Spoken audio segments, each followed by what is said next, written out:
Hey there. Welcome back to the deep dive. Great to be diving in again. Absolutely. This is where we take all those sources you send us, really get into them, and pull out the key stuff, the insights you need to know, basically getting you informed fast. Exactly. We sift through the noise, connect the dots for you from the material provided. And today, well, we're jumping headfirst into the world of football transfers. It's moving so quickly right now. We're focusing on the latest big moves, the whispers, all based on the sources you've given us. Yeah, the goal is just to get you up to speed on what's actually happening, according to this info. It really is like getting that inside track. And hey, if you find this kind of detailed breakdown useful understanding the why behind the headlines, then you should definitely check out the Football Pulse channel. A lot of what we're digging into today comes from sources like that. Subscribing is honestly probably the best way to stay right on top of these stories as they break. It gives you that crucial context. Highly recommend it. Okay, so let's get into this transfer landscape, because based on these sources, things are really picking up steam across Europe, Germany, England. For sure. Let's maybe start in Germany with Bayern Leverkusen. Incredible season they just had. Right. But now, squad changes. The sources confirm Jonathan Tah is expected to move to Bayern Munich. Okay, so that leaves a big hole at center back for them. Yeah. What are the sources saying about potential replacements? Well, the list seems narrowed down. Two names stand out that Leverkusen really like, according to the source. Loic Bade from Sevilla. Okay. And Jarell Quansah from Liverpool. Quansah, interesting. I mean, there's already that connection, isn't there? Liverpool and Leverkusen, the Florian Wirtz deal. The source says that's agreed, just waiting on the formalities. Yeah. Seems like that one's basically over the line. That Wirtz deal does seem very advanced, yes. But the source makes a really important point here. Oh, yeah. The talk around Quansah, totally separate. Ah, right. So even though the clubs get along well, Wirtz and Frimpong earlier this summer too, wasn't it? This Quansah discussion isn't linked. Yeah. Not part of the Wirtz fee or anything. Exactly. The source is quite specific. Separate talks, separate valuations, independent of Wirtz, despite that good relationship. Now, there is a potential snag mentioned for Quansah. Ah, okay. What's that? Something about his wages. You got it. His salary structure at Liverpool. The source flags that it might be, let's say, complicated for Leverkusen's usual setup. So that could be a hurdle, even if they like the player. It's a practical financial detail that could definitely impact whether it happens. Shows it's not just about the transfer fee. Right, the whole package. Okay, so Leverkusen need a defender, like Bade and Quansah. But there's that potential wage issue with Quansah. Good insight there. Definitely. Okay, let's shift maybe back towards England.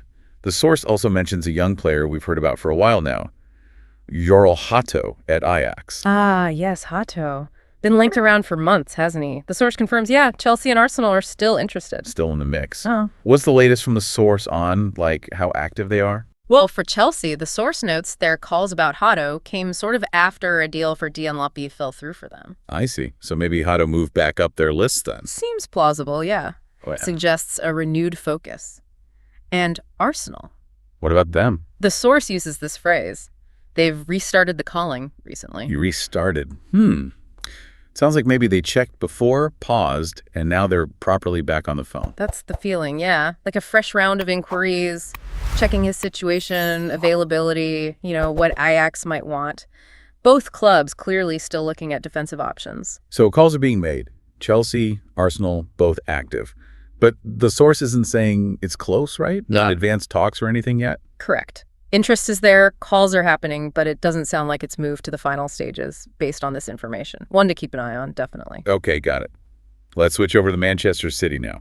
The source points to them being quite busy lately, maybe not with huge headline names for the first team just yet, but active. Yeah, City's definitely been making moves. The source lists 4 recent signings: Bettinelli, Ronnie Lopes, Ryan Cherky, and Rayan Aït-Nouri. And it links these to the Club World Cup. 4 players. Yeah. Wow. And the source mentions the cost too, right? Something like, what, 180 million pounds for the lot? Around that figure, yeah. Significant spending focused on that competition, it seems. But the source also talks about a different kind of signing City are working on, more of a talent for the future. Okay. And that would be Svernaipan. That's the one. And City seemed to be moving ahead on this, kind of getting back in front of Aston Villa. Right. Villa were in for him too, weren't they? What's the story there, according to the source? It's quite interesting. Back in January, it was a race, basically. Arsenal City, with Girona mentioned even then, and Villa. And Villa looked like they were leading at one point. They did. The source says Villa advanced on this deal in January. But then financial issues popped up for them. Lead to the Champions League, wasn't it? Exactly. Missing out on Champions League qualification.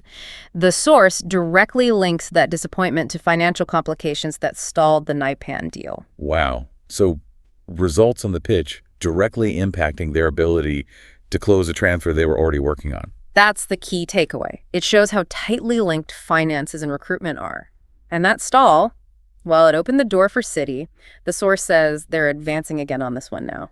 And the plan isn't for Naipan to go straight into Pep's squad. No. The understanding described is Girona first. He goes into the City group system, developed there, with the long-term idea being a move to Man City later on. That's that multi-club model in action. Acquire talent, develop within the network. Precisely. A strategic approach. That whole Naipan situation, especially the Villa part, it really highlights how fragile deals can be, doesn't it?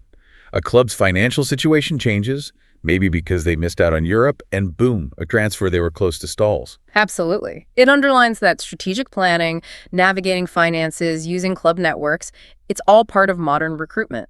Okay, let's move to what the source presents as more like breaking news. Deals that are either done or described as really, really close. Yes, two big ones mentioned. First one, the source uses that phrase, here we go, Kevin De Bruyne. KDB. Wow. Okay, where's he off to, according to the source? Napoli. Napoli. Really? Yep. Source confirms De Bruyne is set to join Napoli. 2-year contract plus an option for a third. Kevin De Bruyne to Napoli. I did not see that one coming. Okay, confirmed deal then, based on the source. What's the other one? Leroy Sané. The source says Galatasaray are very confident about closing that deal, moving quickly. What's the key info making Galatasaray so sure? The source gives us the crucial piece. Sané has told Bayern Munich directly he's rejecting their contract offer, he's not staying. Decision made then. He's definitely leaving Bayern. That changes things. Hugely. And once that was clear, Galatasaray apparently pushed hard. They're advancing on a 3-year deal, and the source specifically mentions a massive salary. Massive salary. Player wants out. Yeah, you can see why Galatasaray feel good about it. How close does the source say it is? Uses phrases like almost done, very advanced talk. So, the ink isn't dry maybe, but the strong expectation reported is that Sané to Galatasaray is happening. Okay, so De Bruyne confirmed for Napoli, Sané looking very likely for Galatasaray after turning down Bayern. 2 really significant moves highlighted there. Yeah, shows the market's definitely active for big established names too, not just potential deals. All right, now let's tackle something that sounds, well, a bit messy. The source paints a picture of real tension around Victor Gyokeres. Huge season, obviously linked everywhere. He really did have a phenomenal season, yeah. The source explains this tension at Sporting. It boils down to a pact from last summer. A pact? Between who? His agents and the club? Seems so, yeah. Between Gyokeres' people and Sporting. The understanding was, basically, that Sporting would accept a fee around 65 million plus add-ons this summer 2025. 65 million plus add-ons after scoring. What was it, 63 goals and 10 assists? Something like that, yeah. Incredible numbers. That fee feels low compared to what you might expect now. Why agree to that? The source gives the context. It was apparently about respecting the player. He could have left last year, but stayed loyal, stayed committed even when the coach left midseason, helped them win trophies. So that 65 meters was sort of the agreed-upon exit route, acknowledging that commitment. Like a reward for his loyalty and performance. A pre-agreed price tag. That seems to be how the source presents it, yeah. A kind of good faith agreement to let him move this summer at roughly that price. Okay, but now there's friction. Big time. The source says the Sporting president recently went public saying he is not accepting 65 million. Once more. Oh, wow. He did apparently say he wasn't demanding the full 100 million release clause, but definitely more than 65. So he's publicly going against that reported pact. How's Gyokeres taken that? The source says he's not happy. Understandably, perhaps. And interestingly, the source points to his Instagram. He's apparently removed Sporting references from his profile. Ooh. The classic social media signal. Reading the tea leaves there. It seems to be interpreted that way, yeah. Like he expected the move to happen smoothly based on the pact, and now he's showing his frustration with the president changing the tune publicly. Okay, so president wants more than the pact price. Players unhappy. What about interested clubs? Anyone actually put in a bid yet? according to the source? Well, the president claims no official bid has landed yet, but the source does detail a lot of contact from one club in particular, Manchester United. When United are calling, are they bidding? The source is careful here. It says United have been calling repeatedly last week, over the weekend, and again this week. But the purpose is described as trying to understand the situation. They're trying to figure out what the real conditions are now after the president's comments, what's actually going on behind the scenes, and crucially, is it financially viable for them, especially since they missed out on the Champions League? So it's fact-finding, due diligence, not a formal offer from club to club, at least not when the source reported this. That's the distinction made, yes. Active exploration, trying to get clarity before potentially making a move. Makes sense. In Arsenal, are they still mentioned in connection with Gyokeres? Yes, the source says he's still on their list, but A backup plan. pretty much. Described as a backup option, their main target, according to the source, is Benjamin Sesko. Talks for Sesko are apparently advancing, so Gyokeres is plan B if Sesko doesn't happen. Right, so summing up Gyokeres, based on the source, you've got this player club packed for around €65. President says no, wants more. Players unhappy, signals it publicly. Man United are calling constantly to figure it all out. Arsenal have him as a backup. That is complex. It really is. A very tense situation, clearly flagged by the source as one to watch. Shows how these things can get complicated with prior agreements, public statements, player feelings. Yeah, definitely.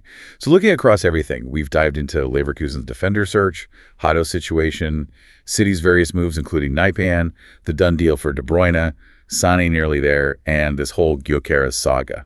Well, what does it all tell you, this snapshot from these sources? Just the sheer variety, doesn't it? You've got deals moving smoothly like De Bruyne, others hitting financial snags like Quansah's potential wage issue or what happened with Villa and Naipan. You have strategic long-term planning with City's network. And then these really intense player club disputes like Gyokeres. It's never just one thing in the market. Exactly. It's not simple. It's loyalty, it's old agreements, it's club finances changing because of results on the pitch, it's how things are said publicly. It all feeds in. This particular collection of source info really shows all those different layers, all those unpredictable bits. And that wraps up our deep dive for today, pulling out those key stories and insights from the football transfer world, all based on the material you sent us. We hit on Leverkusen meeting that defender, Hato still being watched by Chelsea and Arsenal, Man City signings and the Naipan strategy, De Bruyne's confirmed move to Napoli, Sané almost certainly off to Galatasaray, and that really fascinating Gyokeres situation. A real mix of confirmed news, advanced talks, and ongoing sagas. Absolutely. And thinking about all these different scenarios, the unexpected moves, the salary issues, the packs that get challenged, the public unhappiness, what does this specific snapshot really tell us about just how unpredictable the modern transfer market can be? Something to chew on, maybe. Definitely shows how many moving parts there are in every single potential deal. It really does. We hope this gave you a clear, focused overview based on your sources. Keeping up is tough, but hopefully this helped. And yeah, if this kind of deep dive, drawing directly from the sources, is valuable for you, don't forget about resources like the Football Pulse channel we mentioned. Subscribing there is genuinely a great way to stay plugged into these stories as they develop. Seriously, it's the best way to get that detailed, timely info. Thanks so much for joining us on the deep dive. We look forward to digging into whatever sources you send our way next time.